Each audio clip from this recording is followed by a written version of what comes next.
Eu queria falar com você, a princípio, sobre os flutuadores, né? A gente sabe que as usinas flutuantes, né, na Lei 14.300, tá, a lei ela não limitou a potência da usina de mini geração até 3 mega, né? Então, tipo assim, surge aí uma oportunidade muito grande para quem quer desenvolver projeto de GD acima de 3 mega, né? Por que isso? Porque a usina flutuante, o nome está já dizendo, né? Geralmente essa usina fica no espelho d'água, né? Então, geralmente são barragens, né, onde as usinas estão instaladas. Aqui no Brasil, a gente já tem várias usinas flutuantes funcionando, tá? Principalmente, né, a maioria dos casos são projetos das próprias grandes usinas hidrelétricas, tá? Então, nós temos a usina de Balbina, lá em Manaus, nós temos a usina de Paulo Afonso, acho que é Sobradinho, né, lá na Bahia. Então, tipo assim, as empresas geradoras, elas começaram a fazer, inclusive, projetos pilotos, né? Geralmente são usinas pequenas, acho que a maior que tem é de 1 mega, dentro do reservatório, aproveitando já toda a infraestrutura que existe, né, para escoar essa energia na rede. Mas assim, uma oportunidade, por quê? Porque você não tem essa limitação, né, de potência, então você pode fazer um usina de 10 mega e toda essa energia você vai vender na baixa tensão no mercado regulado, né? Isso como GD que eu estou falando. Mas também você pode desenvolver a usina, né, que é outra oportunidade que poucas pessoas no mercado estão aproveitando, são as usinas de capacidade reduzida, tá?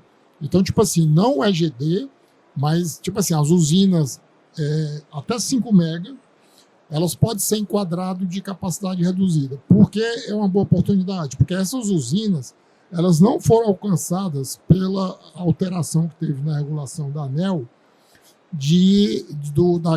daquele subsídio de 50% de desconto da TURG. Então, se você fizer uma usina flutuante até 5 mega, não no GD, mas no ambiente, né, de grandes usinas, você não vai... Aliás, você continua tendo os 50%. Aí, imagina, hoje, para você ter ideia, as comercializadoras, quando tem energia que a gente chama de I5, né, que é energia com 50% de desconto, tá? Você pode vender a energia mais caro, mesmo assim, no final, né, o que tu está entregando para o cliente mais em conta do que uma usina que não tem esse desconto. Por quê? Porque a gente sabe que a TURG, né, o peso na tarifa é muito maior do que a TE.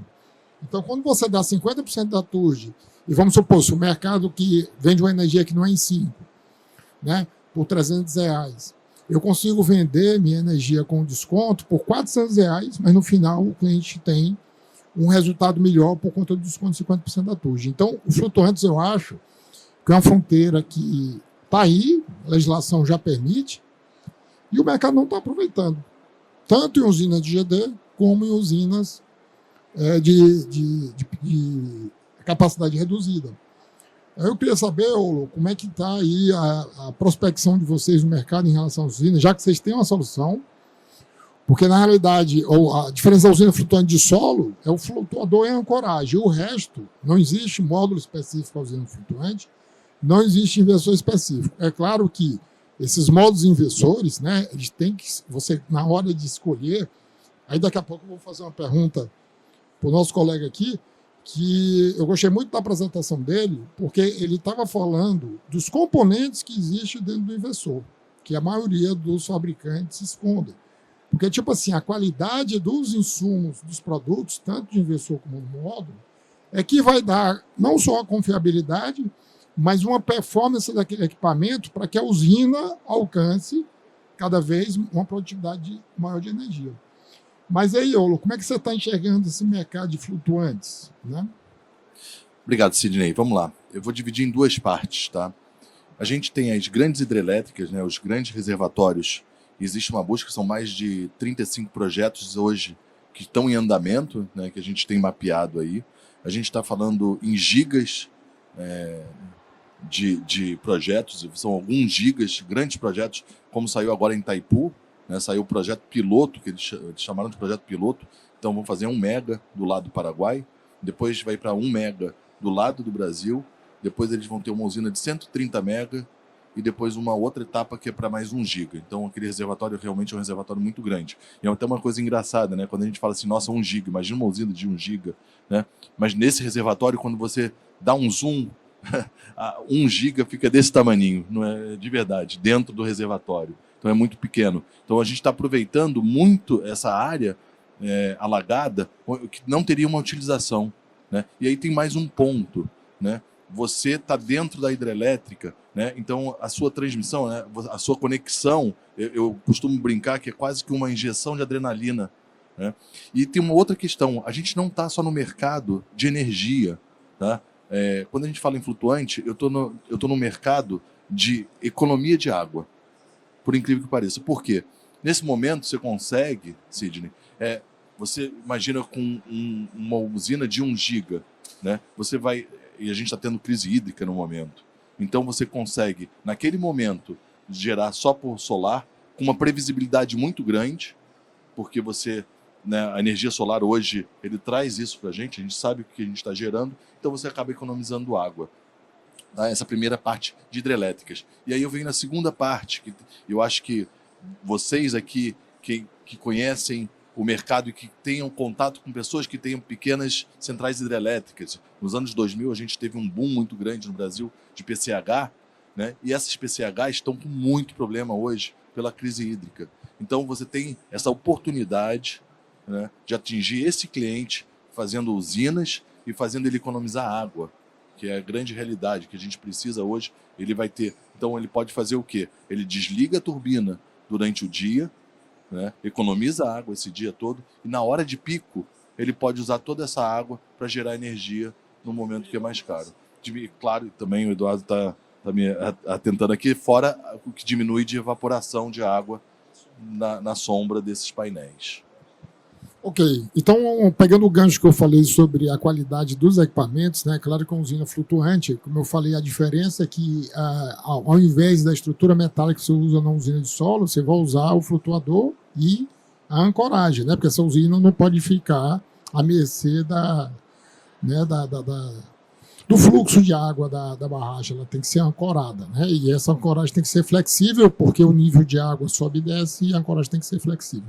Mas não pode se esquecer a qualidade dos equipamentos, porque você vai ter um nível de umidade muito maior do que o do solo, né? Você vai ter uma ação de vento muito maior, tá? Então, tipo assim, os equipamentos têm que ser também equipamentos de qualidade, tanto inversor módulo. Aí eu pergunto ao Ricardo aqui.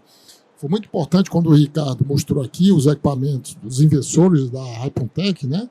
Mostrando exatamente os insumos. Pessoal, porque é o seguinte, ó, quando a gente vai fazer um estudo de viabilidade de uma usina, tá? Existe um indicador que é o LCOE, né? O LCOE é o custo nivelado de energia. O que é o custo nivelado de energia? É o investimento que você vai fazer na usina. Aí veja bem, não só o investimento, que é o CAPEX, né? Que é o capital que é empregado na construção, mas também o OPEX, que é a operação durante 25 anos, que é o tempo de vida da usina. Mais seguros, mais algumas isenções que você tem que pagar, mais o descomissionamento no final da usina. Quer dizer, todo o gasto de 25 anos ele está lá em cima no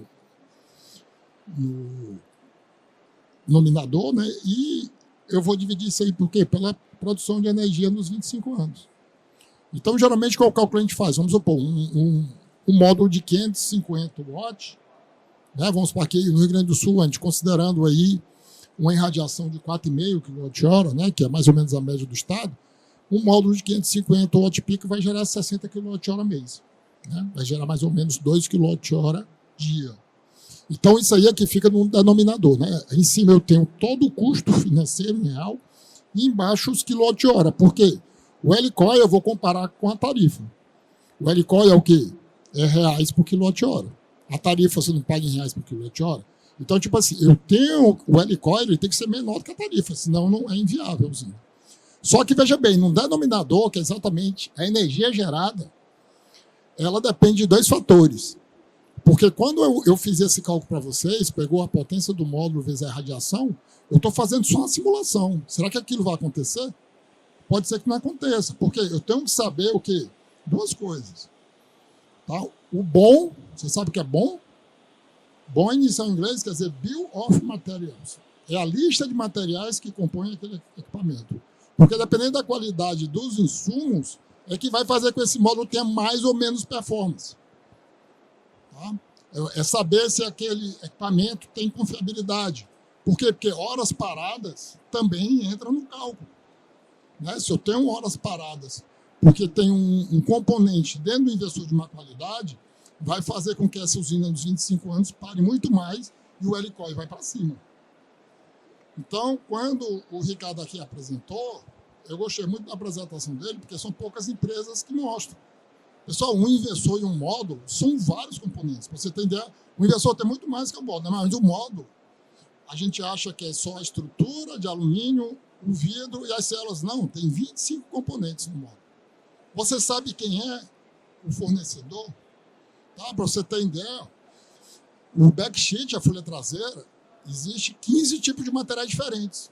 Tem o de pior qualidade, tem o de melhor. Você sabe qual é o backsheet que o fornecedor está lhe entregando no módulo? Isso faz uma diferença incrível, porque o backsheet ele amortece toda a parte de umidade e calor. Tá? Então, isso pode afetar de maneira substancial a produção de energia. O inversor do mesmo jeito. Então, quando ele falou aqui, ó, o nosso GBT é da Infineon, que é um dos maiores fabricantes, que tem maior qualidade. Então, isso é muito importante. Aí eu queria saber do Ricardo, né, Ricardo? Que o Ricardo também disse que o seguinte, olha, a gente, inclusive, mantém os fornecedores. Que, pessoal, imagine a produção do inversor ou do módulo é como se fosse uma linha de produção do automóvel. Tá? Então, eu estou produzindo lá, vamos supor, um Ford Ka. Então, eu estou negociando o pneu. O nome não é montadora de veículos, é montadora. Eles não fabricam quase nada. Eles montam, eles têm vários fornecedores, montam o carro e vendem. Às vezes eles fazem um motor, às vezes eles fazem outro, mas na maioria das vezes não. É tudo de terceiros. Então, vamos supor, a Ford está comprando agora um lote de 1 milhão de pneus. Ela vai fazer uma concorrência, quem ganhou foi a Pirelli. Aí daqui 3 meses ela foi outro lote, quem ganhou agora foi a Michelin. Então muda os componentes toda hora. Você nunca vai comprar um carro hoje, para daqui a um ano esse carro ter os mesmos componentes. E isso eu estou falando de pneu, mas todos os componentes.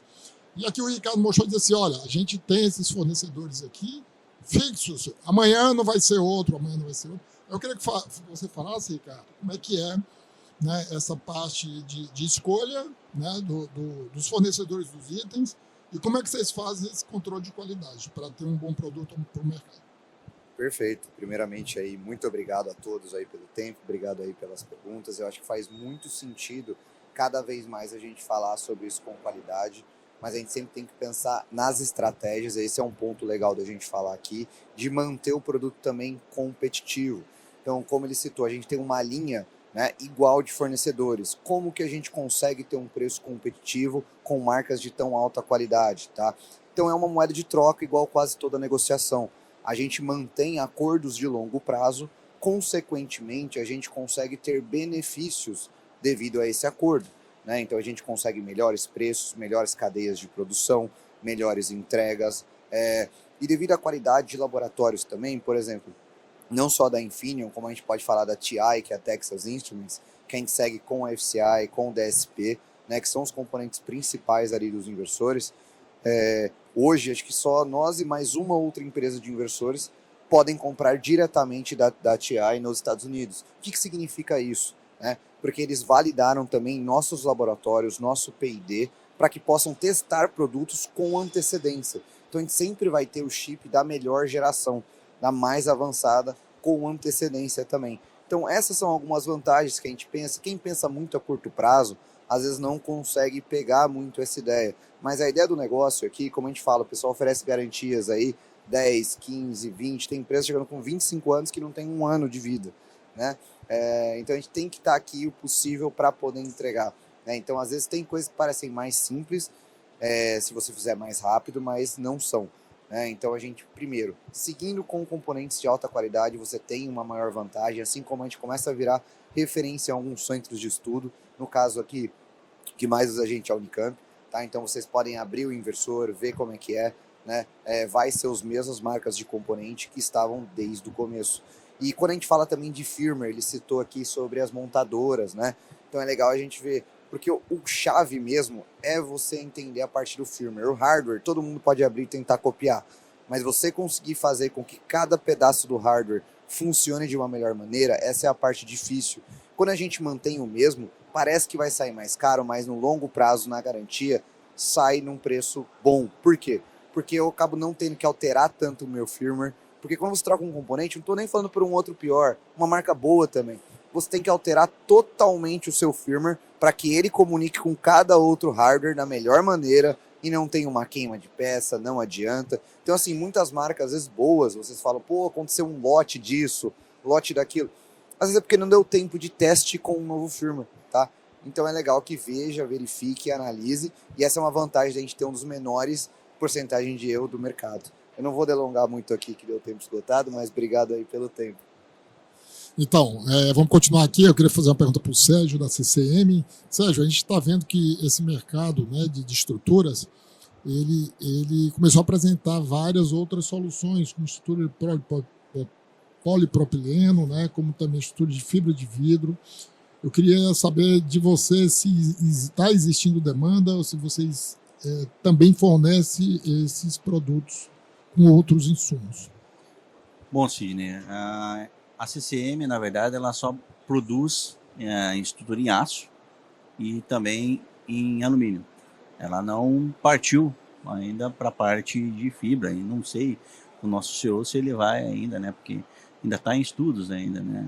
Tem empresas que já trabalham já, né? Mas a nossa empresa, ela foca naquele material, né? Então, rapidinho aqui, ó, nossa parte de demanda de usinas, a gente trabalha mais solo, né? Então, como a gente consegue produzir ele personalizado, o que a engenharia nossa fez? Ela pensou na parte de prática, rápida e segura para o instalador. Então, ó, ele fixou os pilares, ele soltou os perfis, por baixo mesmo ele consegue fixar os módulos. Então, tornando-se muito rápido a instalação, né? Então, até estava conversando semana passada com o CEO sobre essa matéria, sobre fibras, né? Ele falou, Sérgio, a gente não tem ainda, porque a gente hoje está no mercado conhecida como uma empresa de fabricar estruturas para grande porte. Para a gente chegar nesse patamar, nós tivemos que vir buscando tecnologias, recursos, para poder atender, né, a demanda do pessoal. Então, como a gente consegue fazer uma estrutura personalizada, já pensando na praticidade da pessoa que está lá em campo montando, né? Hoje, se você pegar uma estrutura, você produz muito rápido, né? Pela praticidade de montagem, né? Ok, agora deixando para o final, para a gente encerrar, meu amigo Eduardo Bragança, tá? Eu deixei ele para o final porque ele ficou de pagar meu almoço, tá? Aí para ele não fugir antes, aí eu segurei ele até agora. E aí a gente vai almoçar junto. Mas, Eduardo, o Eduardo é CEO do grupo, né, Inoxpar, então tem a Garantia Solar, Tritec, né, um empresário de sucesso, conhecido muito no mercado, né, e a gente vê que ele cada vez mais está inovando, né, e também não perdeu esse lado dele, né, social, de estar ajudando, né, nos projetos que ele tem para essa parte social. Mas, Eduardo, eu queria focar hoje na questão da sua empresa Garantia Solar em relação ao BIPV, né, BIPV. O BIPV, pessoal, exatamente aqui são lâminas, né, são células exatamente para fachadas, para vidros. Eu queria saber como é que está a demanda desse produto no mercado, né, como é que está sendo aceitado e quais são as soluções hoje que você pode oferecer para ter esse ganho, né, de produção de energia em fachadas de prédios, né, em outros tipos de estrutura. Bom, primeiro, obrigado pela oportunidade de estarmos aqui, aqueles que nos ouvem, que nos vê. Já te paguei vários almoços, mas te pago mais um, não tem problema. Vai ficar registrado aqui nesse dia 27 de março, né, 2025, nessa cidade maravilhosa, Porto Alegre. Primeiro, dizer que os nossos produtos eles colaboram com vários projetos. A CCM é um parceiro também, utiliza os nossos produtos, a gente agradece muito, né? A Solar Tritec, quando veio para o Brasil, também escolheu a nossa companhia, que formou essa joint venture, né? E também, agora com esse novo produto dos flutuadores, vale lembrar que o Eulo talvez não colocou, acho que tem uma obra que a gente forneceu as fixações que foram para um ambiente que não era água. Foi em cima de um lixão, pra você ter uma ideia. Então, um amigo integrador tem um olhar também para esses ambientes, para essas demandas, né? Que às vezes o cara fala, o que eu vou fazer em cima de um lixo? Realmente não dá para ancorar, é difícil, mas um flutuador dá, né? O flutuador foi completado o peso ali, usando água no caso, né? Edu, deixa eu só dar uma palhinha, realmente. Desculpa, já roubei o microfone, né? O chefe falou assim, você esqueceu de falar, vamos falar agora. Realmente, isso é uma outra oportunidade. A gente teve um P&D, tá, com a Rolo. A Rolo é uma empresa do grupo Raizen. Eles nos buscaram porque eles precisavam fazer... Eles tinham um aterro sanitário e precisavam fazer uma usina nesse aterro sanitário, só que não podiam usar um sistema convencional aí de solo, né? Porque você tem muita movimentação do solo em cima do aterro sanitário. Então, a gente trouxe o nosso flutuador, em vez de deixar ele em cima da água, a gente encheu o flutuador de água, ele serviu como um lastro, né? E está lá, depois quem quiser também eu posso mandar um videozinho do vento que tinha lá, porque em cima, obrigado por ter lembrado, Eduardo, mas é uma outra oportunidade também. Então, existem aterros sanitários, se vocês querem uma solução, a gente também tem com o flutuador, fazendo ao contrário, é encher ele de água, é um lastro, e pode ser utilizado dessa forma. Obrigado, Edu. Que nada, parabéns. Então são várias demandas e oportunidades que eu quero chamar a atenção do integrador, que tem que ter um outro olhar, uma outra visão, que tem demandas adormecidas aí, tem produto já disponível no mercado, né? Falando sobre a sua pergunta das fachadas, realmente o que nós temos de edificações que precisam sofrer retrofits, guarda-corpos que precisam ser feito uma reforma, né? Então você tem essa opção, né? E o importante, o amigo integrador que está acostumado já a trazer a reflexão, o apelo para o cliente, que é o payback, ele está presente também. Mas antes disso, você está mexendo com um conceito, você está mudando um conceito, você está chamando também a atenção da administração municipal por uma possível redução no seu IPTU, como a cidade de Guarulhos faz. Então, as fontes limpas, sustentáveis, elas têm um reconhecimento de alguns municípios reduzindo o IPTU. Então, veja, o cliente ele tem que começar a fazer uma conta diferente. Olha, posso ter redução no meu IPTU, eu vou inovar, o valor do meu apartamento era um X, com esse beneficiamento, com esses recursos, ele vai ser um X mais um, né? Então, tanto o investidor, né, quanto o cliente, eles vão parar para pensar. E o amigo integrador tem que entender isso para poder levar os apelos e trazer a demanda efetiva como um pedido, né? E também traz o payback, ele vai ter também uma volta daquele investimento, né? Lógico que os prazos são diferentes, porque a gente vai ver a incidência, qual tipo de material, né? Para quem não viu ainda, lá no stand ali da Inoxpar, tem algumas amostras desses produtos para vocês verem como é que é esse vidro, né? A transparência, a gente tem um produto ali com 60% de visibilidade, ou seja, eu vou ter uma fachada, vou poder enxergar lá fora e vou gerar energia. Então não vou ficar com um ponto cego. Ah, mas também tem ponto, lógico que tem vários tipos de produto como a gente colocou. Então é um novo momento que a gente tem que acreditar, de novo, estudar, nos prepararmos, né? Ah, não estou me sentindo em condição ainda, não sei fazer isso. Busque ajuda. Busque na GS, na Garantia Solar.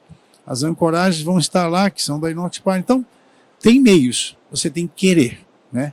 Mas parabéns para o Grupo FRG e pelo encontro. Vamos em frente, né? Já passou do horário e agora já estou me preparando para pagar esse almoço sem sobremesa, né? Porque tem que manter a dieta. Gente, muito obrigado. Você falou no final do terceiro setor, é fato. A gente deixa uma sementinha no coração das pessoas, esperando que possa germinar no tempo dela. Ninguém está apostando corrida com ninguém, mas eu gostaria muito que vocês pensassem nos seus filhos, sobrinhos, netos. Olha para aquele que está na formação da sua personalidade, que são as nossas crianças, e que é o futuro, né? E que a gente pode fazer muito, porque um pouco, para quem às vezes não tem nada, é bastante. Então, uma boia para quem está nadando em alto mar é tudo. Então, leve a informação, ajude alguém, né? Sem olhar a quem. Ajude, né? Última cartilha, só para encerrar, a gente catalogou alguns livros, a última foi cartilha do bom motorista, como ganhar 11 muito obrigado no trânsito. A violência no trânsito hoje é terrível, ninguém dá passagem, aí chega lá na frente, todo mundo para um do lado do outro, fica um olhando para a cara do outro, e você deixou de ganhar um muito obrigado dele dando a passagem.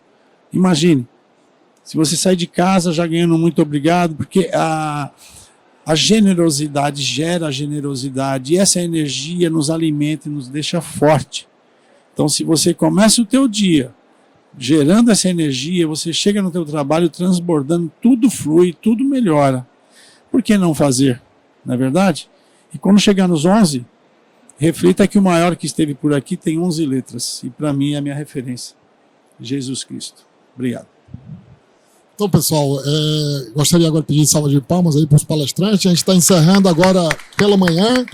Voltamos às 14 horas aí com mais palestras, com mais painéis.